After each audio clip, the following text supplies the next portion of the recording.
You know, betrayal doesn't always come from strangers. Sometimes, it comes from the very people you take a bullet for.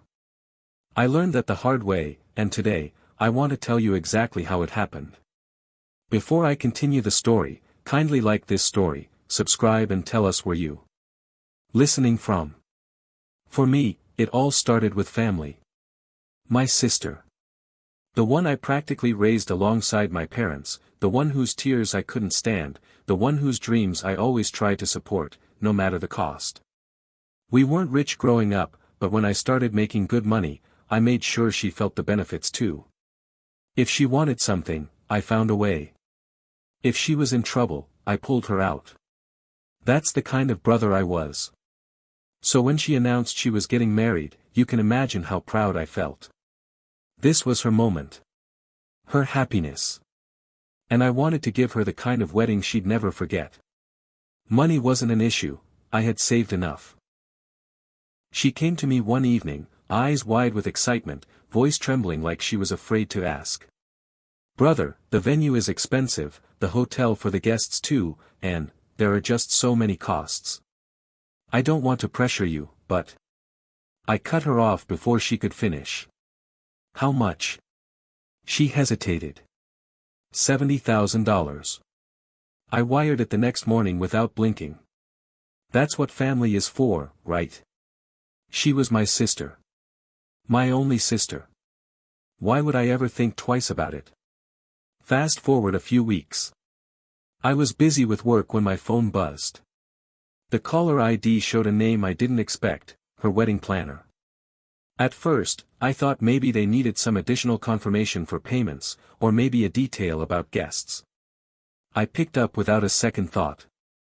But what I heard on that call, it froze me in my seat. The planner's voice was hesitant, almost guilty. "Sir, forgive me for calling you directly. But I thought you should know, your sister, she cancelled your invitation." At first, I thought I heard wrong. Cancelled? What do you mean, cancelled? There was a pause. I could almost hear her swallow nervously. She told me not to say anything. She said it was for a friend coming from abroad. She asked us to remove your name from the guest list. My chest tightened. My ears rang. I remember sitting there, gripping my phone so tightly I thought it would crack. My own sister. The one I gave $70,000 to. She cancelled my invitation like I was some outsider. I forced myself to stay calm. And the money I sent? That's when the planner hesitated again. Her voice dropped even lower. She asked her fiancé to keep it. All of it. She said, it was for them. I swear to you, in that moment, something inside me snapped. My blood ran cold, my trust shattered into pieces. I had been played. Not by an enemy, not by a stranger, but by my own flesh and blood. The planner must have sensed the silence on my end because she whispered, almost pleading, "But sir, she is your sister. This is supposed to be her happy day." Happy day? At the expense of betraying me? At the cost of discarding me like trash? I took a deep breath, and I said words I didn't even plan. They just slipped out, sharp as a blade. Cancel the entire wedding. There was a sharp gasp on the other end. What? But, sir, I can't just. You heard me. Cancel. The entire wedding. I ended the call before she could protest. My heart was pounding, but not with regret. No. It was pounding with something else, clarity. The kind of clarity that comes when someone rips the blindfold off your eyes and shows you who they truly are. My sister had made a choice. She thought I was nothing more than a wallet. She thought I would sit back quietly, humiliated, and let her trample me. But she forgot one thing: I don't play nice with betrayal. As I sat there in the silence of my office, one thing became crystal clear: this wasn't over. Not by a long shot. This was just the beginning. When I hung up that call, I didn't move for a while. My hands were still gripping the phone, my mind replaying every word the planner had said. My sister cancelled your invitation. She asked her fiancé to keep the money. Do you know how it feels when someone you love drives a knife straight into your back? It's not the sharpness of the blade that hurts most, it's the disbelief. The shock. That gut-wrenching realization that the person you trusted the most never valued you the same way. I sat there in silence, staring at the wall, but inside my head there was a storm. Flashes of every memory came back, her laughing as a child, me defending her in school fights, me paying her tuition, me picking her up when she thought her world was falling apart. All those times I told myself, she's my sister. She deserves the best. And yet here I was, not even good enough to sit at her wedding. Not even worth a chair at the table I paid for. The rage bubbled up slowly. My jaw clenched. My chest burned. But more than anger, there was clarity. She thought she had outsmarted me. She thought she could erase me, keep my money, and move on as if I didn't exist. But what she didn't know, was that betrayal awakens a side of me no one wants to see. I stood up, grabbed my jacket, and walked straight out of the office. My staff could tell something was wrong, but none of them dared to ask. I drove in silence, the city blurring past my windshield. My mind was already working, already planning. The first call I made wasn't to my sister. It wasn't even to her fiancé. It was to my banker. "Good evening, sir," he greeted, his usual polite tone steady. I didn't waste time. "There's a transfer I made weeks ago. 70,000. I want it reversed. Now." He hesitated. "Sir, such an amount, we'd have to confirm." "Do it," I cut him off sharply. My voice carried no room for negotiation. "Every cent, back in my account. Tonight." I could hear his nervous breath on the other end. "Understood, sir. It will be done." When I ended the call, a small smile crept across my face. Not a happy smile, no. It was the cold, calculated smile of someone who just pulled the ground from beneath his enemy's feet. Because make no mistake, in that moment, my sister had stopped being just my sister. She had made herself my enemy. The next step was even more satisfying. I contacted the venue manager directly. The luxury hall she had dreamed about, the one she boasted to everyone she would walk down in, the one her friends had been gushing about on social media, it was mine now. I didn't just rent it. I booked it for another couple. A young pair who didn't have the money to afford it but deserved happiness more than my sister ever did. And the hotel? The one she bragged about, saying her international guests would stay there. I reserved the entire block of rooms under my name. Piece by piece, I dismantled her fairy tale. And I did it without raising my voice. Without sending a single text. Without giving her the satisfaction of knowing what was happening. Meanwhile, my phone began to buzz. First, it was her. Then her fiancé. Then mutual relatives. The calls kept coming, one after another, like waves crashing against a rock. But I didn't answer.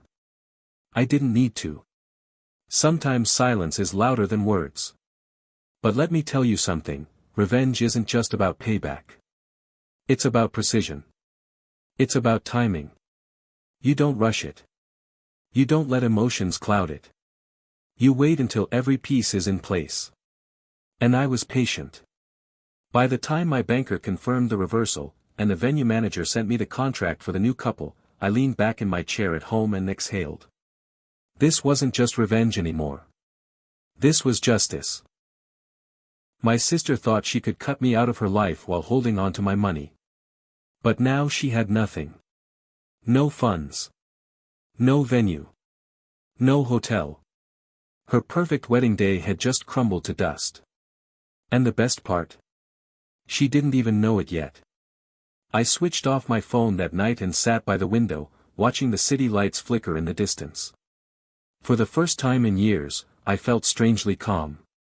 Not because I enjoyed hurting her, believe me, part of me still ached inside, but because I knew she had to learn. Family doesn't betray family. And if she needed a painful reminder of that truth, I was more than willing to give it. What I didn't know then, though, was that this was only the beginning. The storm was coming. And soon enough, she and her fiancé would show up at my door, broken, desperate, and begging for mercy. But mercy was the one thing I no longer had. Revenge isn't about rage. Rage burns hot, then fades. No, real revenge is cold. Calculated. Surgical. It's about cutting out the heart of someone's arrogance and making them watch their empire collapse, brick by brick.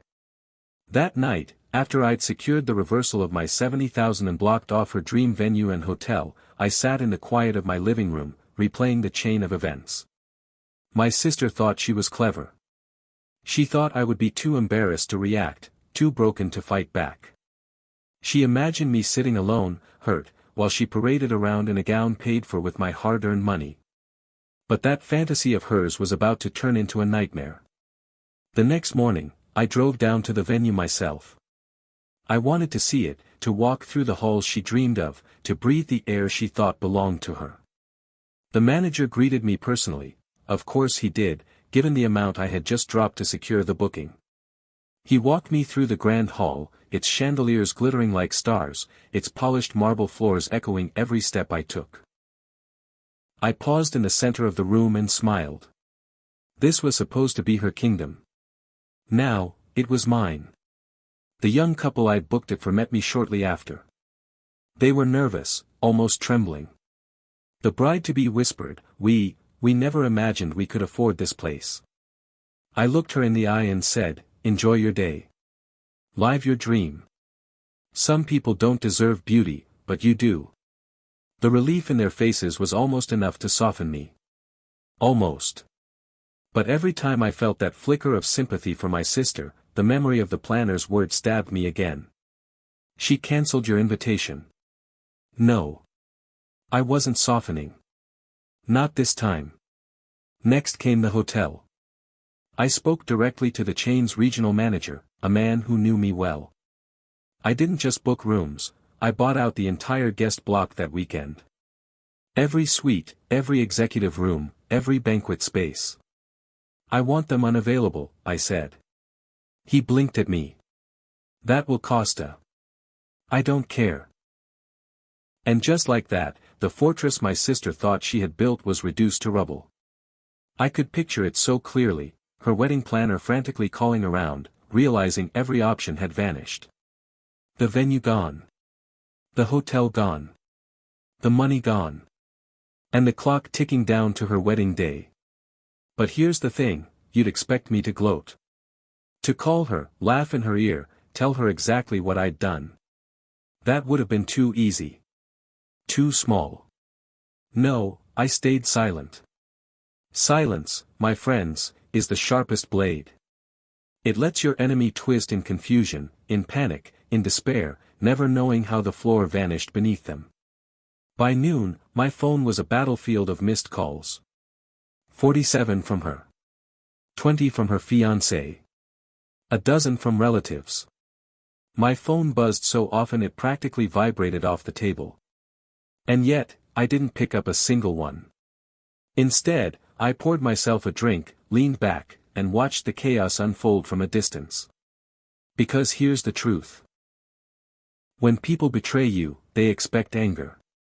They expect shouting, confrontation, maybe even tears. But what terrifies them most, is indifference. And that's exactly what I gave her. Hours later, one of my cousins managed to get through. His voice was panicked. Brother, what happened? She's saying the wedding is falling apart, the venue is gone, the hotel is booked, the money is missing. I cut him off. Then maybe she should ask her husband to be where it went. Silence. Then a hesitant, so, it's true. I didn't answer. I hung up. The truth didn't need words. The truth was already unraveling her world piece by piece. That evening, I drove past the venue one more time. Through the gates, I saw the young couple smiling, taking photos, planning their perfect day. The bride's laughter carried on the wind, light and free. And I thought to myself, this is how it should be. Dreams should belong to the grateful, not the greedy. As I drove home, I knew the next phase was coming. The calls would keep coming. The begging would start. The apologies, the tears, the promises of change. But by then, it would all be too late. Because I wasn't just teaching my sister a lesson. I was carving it into her soul. Family doesn't betray family. And if you do, you lose everything. You can only ignore someone for so long before desperation drives them straight to your doorstep. I knew it was coming. After all, the money was gone, the venue was booked, the hotel was locked down, and the clock was ticking. Her fairy tale had turned into ashes, and there was only one person she could blame. The same person she tried to erase from her life. Me. The knock came late in the evening. Hard, frantic, almost shaking the wood from the hinges.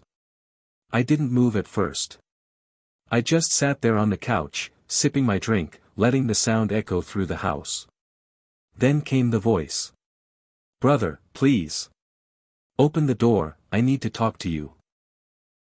Her voice cracked between sobs, and for a second, I felt the faint tug of memory. The little sister I used to protect, the girl who used to cling to me when thunder scared her. But then I remembered the planner's words, "She cancelled your invitation."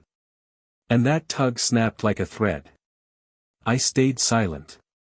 The knocking grew louder. Then a man's voice joined hers. Her fiancé. His tone was strained, tight with frustration. "Come on, man, we just need to talk. This isn't how family treats each other." Family. That word almost made me laugh. If I was family, why was I crossed off the guest list like a stranger? If I was family, why did they think they could pocket $70,000 behind my back? No. Family doesn't betray family. I finally stood, walked slowly to the door, and pulled it open. There she was. My sister. Her makeup smeared, her hair tangled, her eyes red from crying. Beside her, her fiancé looked pale, ashamed, shifting uncomfortably like a man caught in the middle of something too big for him to handle. The sight might have broken me once. But now. Now it only fueled the fire in my chest. She stepped forward immediately, reaching for my arm. "Brother, please, listen to me. It wasn't supposed to be like this. I didn't mean to hurt you." I pulled my arm back, my face cold. "Didn't mean to hurt me. You erased me. You took my money and erased me." Tears spilled down her cheeks. I panicked, okay. There was so much pressure, so many expectations. I thought you wouldn't care. Wouldn't care. My voice was sharp, low, the kind of tone that cuts deeper than shouting. "I gave you $70,000. 70,000. And you thought I wouldn't care if you tossed me aside like garbage?" Her fiancé tried to step in, raising his hands. "Look, man, it was a mistake. She didn't think it through. Let's just work this out. We can fix it, right?" I turned my eyes on him, and he froze. Because in that moment, I wasn't just her brother, I was the man he'd stolen from, the man he thought he could outsmart. "There's nothing to fix," I said flatly. "The venue is gone. The hotel is gone. The money is gone. And the wedding?" I leaned closer, my eyes locked on his. "The wedding is over." My sister let out a broken sob, covering her face with her hands. She stumbled back, almost collapsing under the weight of it all. Her fiancé caught her, but his own eyes were burning with something else, anger, maybe. Or regret. "Please," she whispered through her tears, her voice barely audible. "Please, just give me one more chance. I'll make it right. I'll do anything. Just, don't take this from me." For a long moment, I just stared at her. And in that silence, I realized something. She wasn't sorry for betraying me. She was sorry for losing what she wanted. The venue. The guests. The perfect image of herself walking down the aisle. She wasn't begging for forgiveness. She was begging for her dream back. And I wasn't about to give it to her. I straightened, my voice calm but unshakable. You made your choice. Choices come with consequences. This is yours. Her knees buckled, and she sank to the floor, sobbing uncontrollably. Her fiancé looked at me one last time, his face twisted with frustration. You're destroying her. I met his gaze without flinching. No. She destroyed herself the moment she betrayed me. I shut the door slowly, their cries muffled as the wood sealed between us. For a moment, I leaned against it, listening to the sound of her breaking down on my porch. But I didn't feel guilt. Not anymore. What I felt was justice. Because sometimes the only way people learn is when everything they've built crumbles at their feet. And as cruel as it sounded, that night, my sister finally learned what betrayal costs. You'd think that shutting the door on my crying sister would bring me peace. But peace isn't what I felt. No, what I felt was heavier, sharper. Like standing on a battlefield after the smoke clears, staring at the wreckage you created, knowing you couldn't have done it any other way. The calls didn't stop after that night. My phone buzzed constantly, relatives, family friends, even distant cousins who hadn't spoken to me in years. They all had the same message: she's your sister. Forgive her. Don't ruin her life. But not one of them asked the real question. Not one of them said, why did she betray you? That silence told me everything. They weren't defending her because she was right. They were defending her because it was easier to excuse her betrayal than to face it. And me? I wasn't about to let the world sweep it under the rug. I didn't show up on the wedding day. Of course, there was no wedding to show up to. The venue doors stayed locked, the hotel rooms filled with strangers, and my sister's grand plans dissolved into whispers of shame. Guests arrived only to find confusion. Some were redirected home, others scattered to smaller hotels in the city, furious at the chaos. Word spread quickly, how the grand wedding collapsed overnight, how the bride was left humiliated, how the groom's family began questioning everything. And while all that unfolded, I sat at home in silence, watching the storm I had unleashed from afar. It wasn't joy I felt. It wasn't triumph. It was closure. A cold kind of closure, the kind that doesn't bring smiles, but brings an ending. The kind that says, this chapter is finished. It will never reopen. Later that week, my sister came to see me again. This time, she came alone. No fiancé by her side. I almost didn't recognize her. She looked smaller, drained, her eyes hollow like someone who hadn't slept in days. She stood at my doorstep, hands trembling. I lost everything, she whispered. The wedding, the guests, even him. Her voice cracked. He called off the engagement. For a moment, I just looked at her. This was the same woman who had erased me from her happiness, who had pocketed my money like it meant nothing, who thought her perfect day was worth more than her brother's dignity. Now, she was broken. She stepped closer. I'm sorry, brother. Truly. I should never have done it. I don't know what came over me. Please, forgive me. Her words hung in the air, heavy and fragile. And maybe another man would have embraced her, would have taken pity and said, it's okay, we're family. But forgiveness, you see, isn't free. Forgiveness doesn't erase betrayal. It doesn't patch the cracks in trust once they've splintered. I shook my head slowly. You didn't just betray me. You betrayed our blood. You betrayed the bond we had since we were kids. And some things, I said, my voice steady, can't be undone. Her eyes filled again, and for a second, I thought she might collapse right there on the doorstep. But instead, she turned and walked away, her shoulders hunched, her figure shrinking into the night. I didn't call after her. I didn't chase her. Because this wasn't about revenge anymore. This was about balance. About restoring what she had broken. In the weeks that followed, life went on. The whispers in the family grew quieter. People stopped calling me. They accepted that the wedding was gone, that the engagement was dead, that my sister's mistake had rewritten everything. And me? I carried on with my life. Stronger. Colder. Wiser.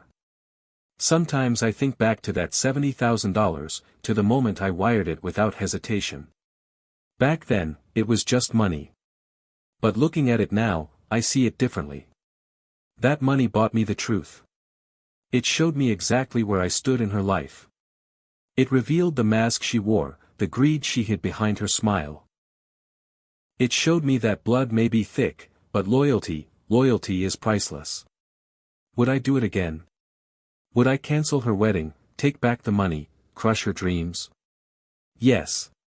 Without hesitation. Because betrayal has a price. And my sister learned that the hard way. So if you take anything from my story, let it be this. Never underestimate the quiet ones. The ones who give without question. Because when you betray them, when you stab them in the back, they don't just walk away.